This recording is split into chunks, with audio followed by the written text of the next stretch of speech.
Pe pământurile actualului Oradea s-au găsit dovezi ce atesta faptul că viața oamenilor exista încă din perioada neolitică.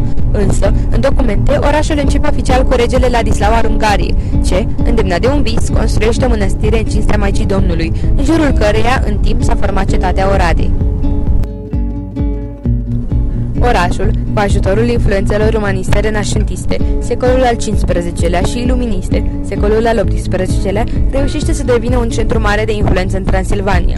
Totuși, Oradea a trecut prin câteva evenimente dificile. Invazia mongolă, 1241-1242, când o mare parte din invadatori supun cetatea la un asediu, pentru a o cuceri și a o arde. Invazia otomană, la sfârșitul secolului al XV-lea, când otomanii invadează și distrug orașul, providând de absența lui Matei Corvin din țară, și alte evenimente. Cu ajutorul lui Ferdinand I, cel care a creat Marea Unire, la 1 decembrie 1918, România se poate mândri cu unul dintre cele mai frumoase orașe pe care le deține: Oradea.